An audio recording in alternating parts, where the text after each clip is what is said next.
Сәлеметсіздер ме, құрметті студенттер? Бүгінгі біздің өтетін тақырыбымыз би өнері жаттығулары туралы түсінік. Сабағымыздың мақсаты студенттерді би өнері жаттығуларымен таныстырып, әртүрлі бидің түрлерін үйрену арқылы болашақта салауатты өмір салтын ұстануға шақыру. Сабақтың міндеттері студенттерді би билеуге, денені дұрыстыра білуге қалыптастыру. Өнер арқылы студенттерді ұқыптылыққа, шапшаңдыққа, бір-біріне деген бауырмалдылыққа тәрбиелеу. Би өнері жаттығуларын толықтай меңгеруге үйрету. Сабағымыздың жоспары 4 бөлімнен тұрады. Бірінші бөліміміз би өнері жаттығулары туралы түсінік. Екінші бөліміміз би өнері түрлері. Үшінші бөліміміз би өнері жаттығуларының салауатты өмір салтын қалыптастыру жолы. Төртінші бөліміміз би өнерінің мәні. Яғни ең алдымен біз би дегеніміз не, соны білуіміз керек.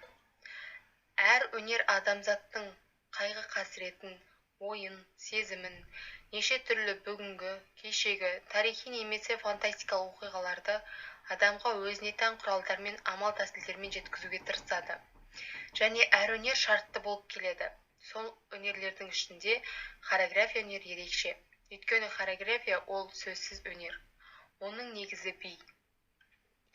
Хореография ой мен мазмұнды музыкалық хореографиялық бейне арқылы ашатын сахналық өнердің бір түрі. Оның қайнар көзі халық билерінде. Біздің бірінші бөліміміз би өнер жаттығулары туралы түсінік.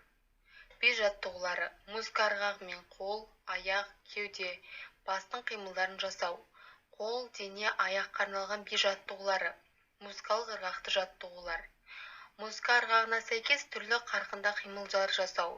Өздеріне таныс дене жаттығуларын музыка әуенмен әсемде ырғақты етіп орындау.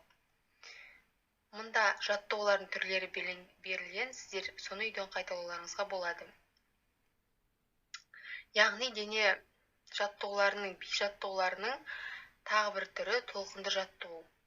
Бірінші, бір қолмен жоғары төмен толқындатар қимылдар жасайды. Суретте көріп тұрғандарыңыздай. Екіншіден, қолды жанына немесе алға соза қимыл жасауға болады.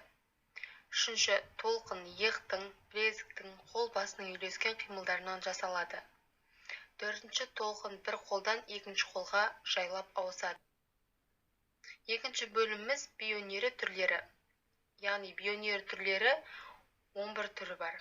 Бірінші акробаттық би, екінші балет, үшінші бальные танцы, төртінші хастл, бесінші ежелгі би түрлері, алтыншы Латын Америка би түрлері, жетінші қазақ ұлттық би түрлері, сегізінші свинг, тоғызыншы ритуалдық би, 10-шы қазіргі заман билері, яғни 20-шы ғасырдың басы мен ортасы, 11-шы қазіргі заман билері 20-шы ғасырдың соңы мен 21-шы ғасырдың басы.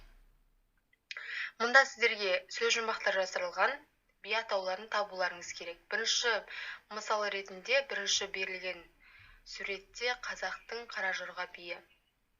Келесі бөлімдердің атауларын табуларыңыз керек.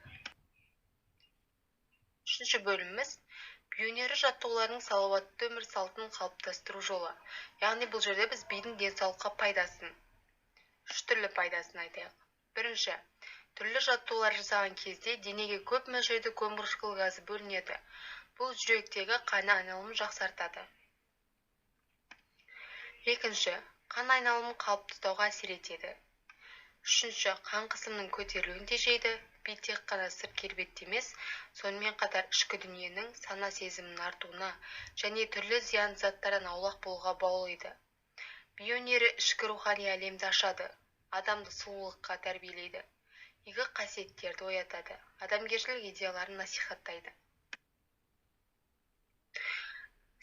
Суретте көріп тұрғандарыңыздай, би жаттығулар өмірге сирек жүруге үлкен әсерін тигізеді екен. Яғни соңғы бөліміміз бидің би өнерінің мәні. Би сөзсіз тек бишінің дене қимылымен, бет әлпетімен әңгімелейді. Әңгімені бет тілімен жүргізу үшін бишінің ерекше табиғи қасиеті, дарындылығы болу керек.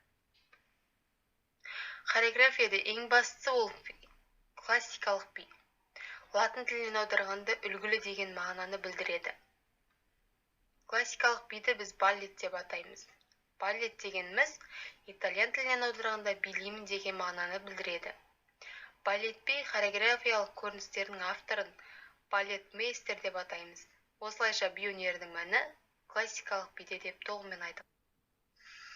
Яғни сіздерге сабақтың тақырыбы түсінікті болса, мына тұрған 5 сұраққа жауап беріп кетулеріңізді сұраймын. Назарларыңызға